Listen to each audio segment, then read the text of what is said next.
Hello, everybody. Welcome once again to the Fantasy Forecheck, brought to you by the Ram 1500 Sport. Andy McNamara alongside Nick Alberga. And Nick, hey, we're going to go through waiver wires. We'll get to the sleepers. We'll tell you our Fantasy All-Stars, underrated performers. Guys who are All-Stars, but underrated fantasy-wise. And we'll also tell you, of course, how to win a bit of money in the Ram Sportsnet Fantasy Hockey Pool. But Nick begins with the Vegas Golden Knights. Like an RKO out of nowhere. Gallant, fired, gone. You talk about underrated. I'm still perplexed like 5-6 days after this thing that Gerard Gallant is no longer a coach with Vegas. Through 2 games, they're 1-0-1, monster comeback at the Bell Center on Saturday night. Peter DeBoer. You add that to the fact that last playoffs in Game 7, all that happened with Joe Pavelski and Cody Eakin, and it was San Jose. They did not like DeBoer was the villain. Yeah, exactly. And then he comes in there, so I wonder how it works out. I wasn't a fan. Weirder things have happened already in this NHL season, so we do move on. Peter DeBoer takes over behind the bench. It's just insane to me that just the first blip in Gerard Gallant's tenure, a very successful tenure for an expansion team 2.5 years ago, he's shown the boot. I don't think he's going to be unemployed very, very long. Shouldn't be. But as we mentioned with every team, now the 7th team making a head coaching change behind the bench, I think there has to be a boost in between the pipes. Now, we said that about San Jose. It hasn't clearly happened. Aaron Dell's been better than Martin Jones. But Marc-Andre Fleury, this guy's a gamer, future Hall of Famer. He's done it in the Stanley Cup playoffs. I think there's a really good chance here, opportunity, that he gets his game clicking at the right time, and Vegas will figure it out. And the other guy, Andy, I'm looking at is Jonathan Marchessault. He has really underperformed in my eyes so far in this fantasy season. For a variety of reasons, we'll talk about one of his line mates being out momentarily. But Jonathan Marchessault is probably a guy I'm buying low on right now and hoping and having aspirations for him to get going. Because that's been the one thing I think of many missing in Vegas' formula so far this season is their depth scoring. Let's get to some of those Karlsson replacements. Who do you like? Yeah, so William Karlsson goes down, and this is big because, you know, for most of the last 2.5 years under Gerard Gallant, he had been playing with Riley Smith and Jonathan Marchessault, the aforementioned one. So I think right away, and Paul Stastny got a bit dinged up in that game against Montreal, took a puck to the face. But picking up his teeth off the ice. And like hockey players what are unbelievable. Stud. These guys are unbelievable. So Paul Stastny, the veteran, and Chandler Stevenson, you talk about epic pickups this year coming over by way of the Washington Capitals. I think he's been very, very solid for Vegas. They've been thrusted up the lineup a tad. So Stastny centering Pacioretty and Stone. If you read my 20 fantasy thoughts and my mailbag from Friday, I talked about how Mark Stone and Max Pacioretty by a country mile have been the most consistent fantasy options for the Vegas Golden Knights. That will continue, by the way, under Peter DeBoer. I think you look at line 2. So Chandler Stevenson playing with Marchessault and Riley Smith. So there's your option right now. I think you look internally at those 2 guys if you need a replacement for William Karlsson, at least in Vegas. Externally, again, we talk about this a lot. There's so much depth up the middle in fantasy hockey. You can find a guy that'll be, you know, a good replacement until Karlsson is ready to come back to that Vegas lineup. I think you're looking at Jared McCann, Rope Hintz, Eric Stahl, Jack Hughes, to name a few. But I'm going outside the box. Anthony Cirelli. Is he not one of the more underrated players right now in the National Hockey League? Headed into his bye week, 3 goals and 3 assists, playing on the second line in Tampa with Andre Palat and Tyler Johnson. And I do truly feel like Anthony Cirelli is a budding superstar in this league. Maybe not superstar, but a star. Sort of behind, clearly, Kucherov and Stamkos and Braden Point. But Tampa just continues to produce. It's a buy low option. It is. Right? Tampa just continues to produce stud after stud. And the more I watch this Cirelli guy, like, he is unbelievable. From Woodbridge, plays both sides of the puck. I think we're only scratching the surface of what we're going to see fantasy-wise from Tony Cirelli in the future. Well, let's look at, unfortunately, Dougie Hamilton. What a blow. That was gruesome. Right underneath John Karlsson as far as fantasy performance defense. What a season he's having. He is gone. Like we say on the show, you're never going to replace, like when Sidney Crosby went out, you're never going to replace that. You can't replace Dougie Hamilton, but you can try to mitigate where his losses are coming. Where are we going with that? Yeah, so it's got to be patchwork, and we saw a couple notable defensemen, as you referenced. Even Miro Heiskanen got dinged up. Sounds like he's going to be okay. And Dallas, by the way, Essa Lindell is your easy pickup. We've been talking about that for a couple last weeks. Week. Boom. Yeah. A couple of weeks in a row. So in Carolina, again, Dougie Hamilton, those are big shoes to fill. And I'll be curious if he can't play another game, if he's still in the Norris conversation, because I think he's been that integral, and it shouldn't come as a shock. Hamilton goes down. Carolina loses their first initial game without him. He's been so instrumental to the success of that organization this year. So I think you're looking at a couple guys. Jake Gardner has yet to live up to expectations since coming over via free agency in the offseason. So far, he's assuming PP1 duties. I think you look at him. If not him, I think you look at Brett Pesce, but clearly it's got to be a guy, it's got to be multiple players as opposed to just one. Those are big shoes to fill. In Toronto, I think you take a flyer on Rasmus Sandin. Okay. I just think that market has the ability to, elevate players higher than they should be at this juncture. I do not expect a lot of Rasmus Sandin fantasy-wise. So take a flyer, ride him in the short term. Tyson Barrie gets all the exposure there. Don't forget, Toronto's first power play unit, more times than not, gets like 1:48 of 2 minutes, more times than not again. So, just be wary that you're not going to get much from Rasmus Sandin. I think you have to look externally for replacement options, especially in Toronto. Look at guys like Ryan Graves, Esa Lindell, as mentioned. Mike Matheson has been hot as well for the Florida Panthers. Dmitry Orlov's a sneaky look right now with the Washington Capitals, continues to rack up point after point on the back end there.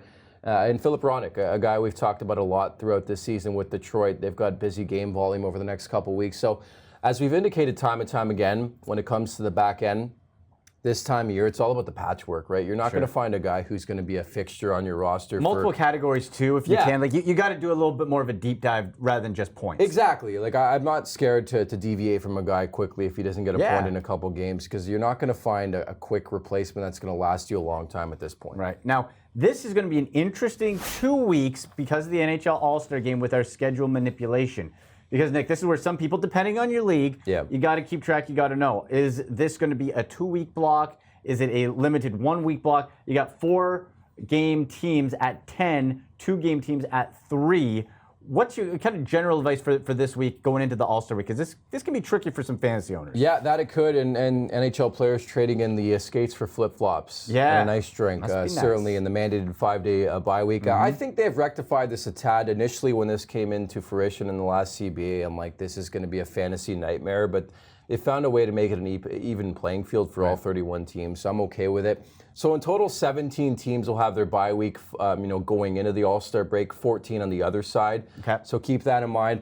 I think important to stress as well when it comes to the Sportsnet fantasy hockey pool that they've actually broken it down in two different weeks. Yes. The first one's a 3-day week, so Monday to Wednesday upcoming. You want to stack your rosters with guys on, teams like the Winnipeg Jets, and Minnesota comes to mind as well. We'll talk about that momentarily.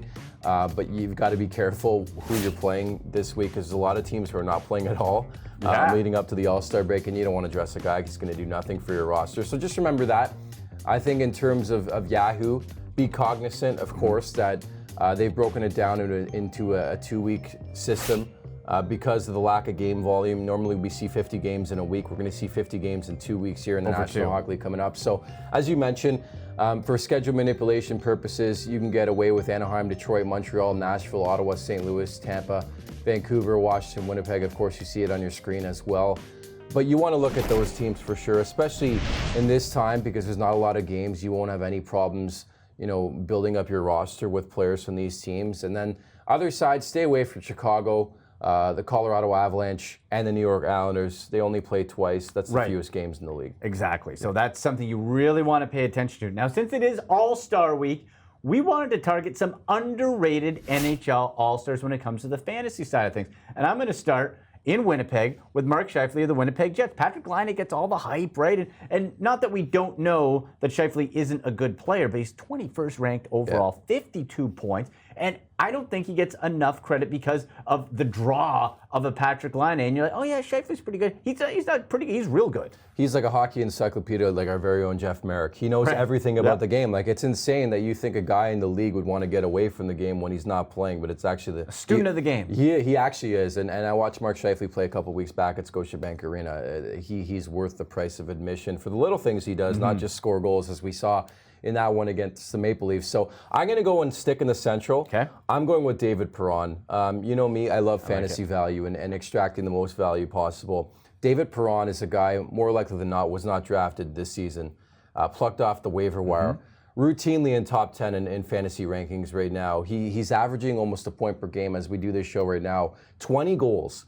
47 points in 48 games for David Perron. Love it. He's had his moments in his career, don't get me wrong now, I believe in his 3rd tour of duty with the St. Louis Blues, but he has really elevated his play. The one thing forgot in the narrative of the St. Louis Blues here trying to repeat, Vladimir Tarasenko has missed a lot of time, and this team has not skipped a beat. And a lot of it is because veterans have stepped up. Alex Pietrangelo in a contract year. Yeah. But David Perron has been money in the bank for St. Louis this year. And you got to tip your cap. I was shocked this guy was not initially named an All-Star to begin with. He will be at All-Star weekend in front of his home crowd, but he's been worth everything and then some in fantasy hockey this year. And that is the type of pickup you get off of waiver wires that can help you win a championship or at least make the playoffs. Exactly. Right? Yeah. So going to the blue line, I still think sometimes we think of Shea Weber as that old guy that was in the PK Subban deal. Yeah.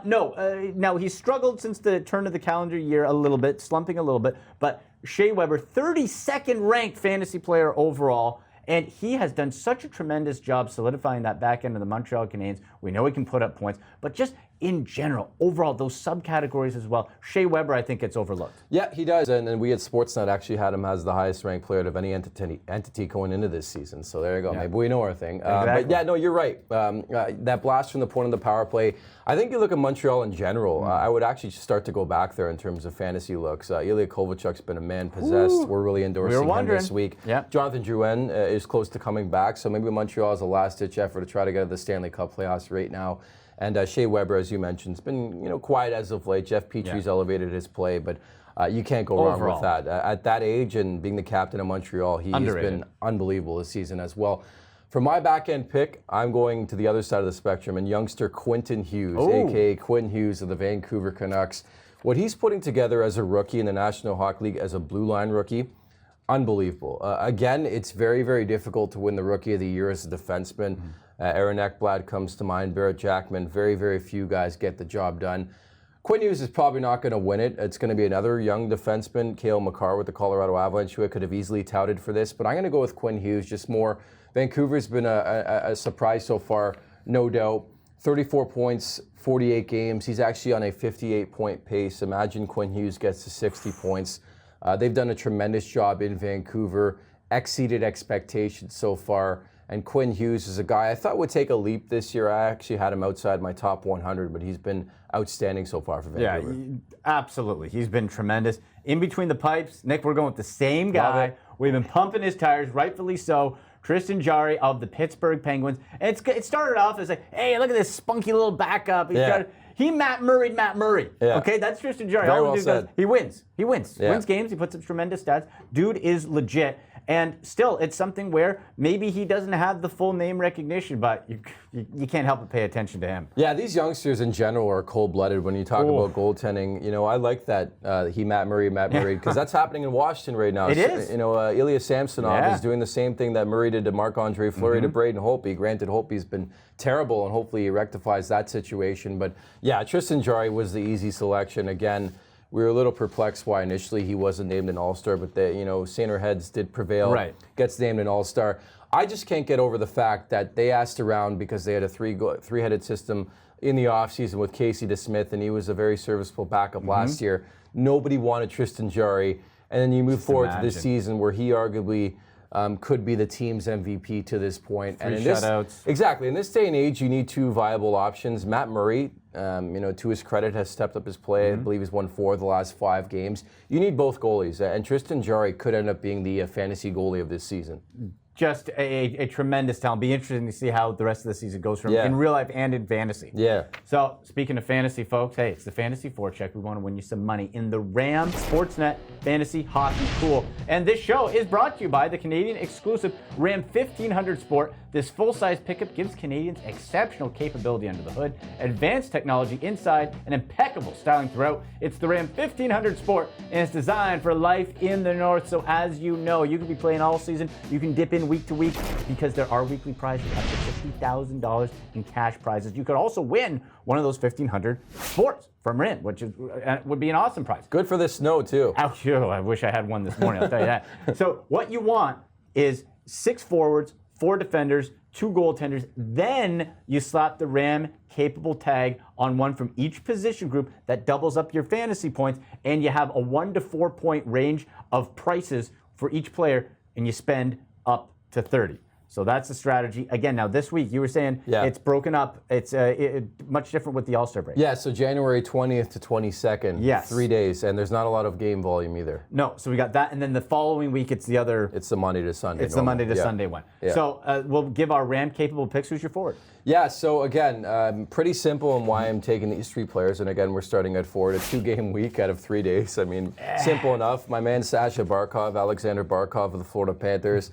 I still don't think these guys like Huberdeau and Barkov get enough credit for how truly good they are at hockey. You can go across that roster. Florida's very quiet. They're tucked away in Sunrise. They don't get many people at their games. They're a really good hockey team. Watch out for them in the second half. And the Atlantic is getting mighty interesting, I would say, at this point in time. So Alexander Barkov, I'm Ram-capable picking him at forward. I like it, and I'll go back to the Jets. I like Mark Scheifele for the underrated fantasy performance, but I'm going to go Kyle Connor.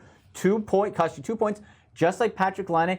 And you can't really go wrong with either one at this point, but Connor has been playing slightly better, and I think you can go contrarian here. Where, again, Laine with the name recognition, but he's rated a little bit higher overall in fantasy pools. And for Connor, he's just been that little bit better than Patrick Laine as of late. So I'll slap the Ram-capable tag on him. 2 points so I can spend up elsewhere. Yeah, I love Winnipeg in general. When it comes to the Sportsnet fantasy hockey pool, oftentimes when they are playing a lot, I always ride with Kyle Connor or Patrick Laine. Great value. The 2-point value is integral in a 30-point cap system.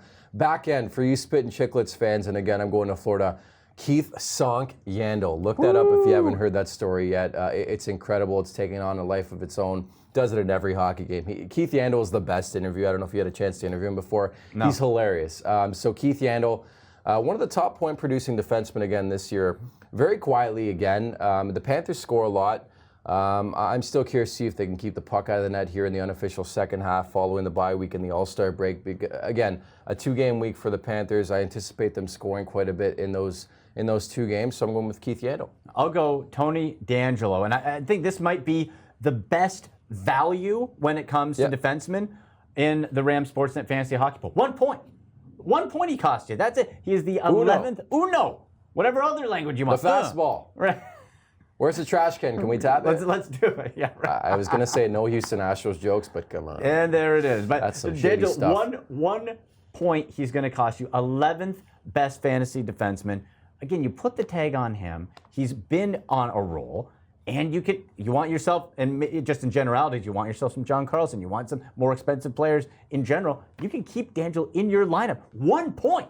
Yeah, the way Tony D is playing right now, you would think he's got a buzzer inside his jersey. Yeah, you never know. You know, he knows what's coming before. It's like Matrix style. Let's see if he takes the jersey off or not. No, don't take it off. Don't take it off. I'm embarrassed. There's like 6 Instagram pictures of me shirtless. Right. What's going on, Jose Altuve? In between the pipes. In between the pipes. We've veered right, don't picture that. Right off the direction. Right off the ramp. Devin Dubnyk of the Minnesota Wild is my Ram-capable pick in between the pipes. Again, a 2-game week. I understand Alex Stalock, is coming off a shutout, but I have faith that Gabby Boudreau is going to go back to Devin Dubnyk, his number 1 guy. Minnesota plays twice. I think you would want to look at a variety of their players, not just Ram-capable pick, but again, a 2-game week. Out of 3 days, pretty easy pickings. Jason Zuger, Eric Stahl, Matt Zuccarello. Look at those guys, but I'm going Devin Dubnyk. Who do you got? I'm riding the Jets again. Connor Hellebuyck, 2 games this week. Now, they are a back-to-back, so it'll be interesting with the break if Hellebuyck goes bold. And with Hellebuyck, it's somebody who, with his wins, with how overall the big picture's been great, a little hot and cold more recently, but we know the talent's there. And again, in a shortened week, I want to try to go as sure thing as possible, so I'll go with Hellebuyck. I got no qualms with that at all. And we hope you have no qualms with the show. But if you do, hey, you can hit us up on Twitter at AndyMC81, at The Golden Muzzy. Leave a comment below. Make sure you're following along. Enjoy the All-Star break. Hope you enjoyed the show, and we'll talk to you next week.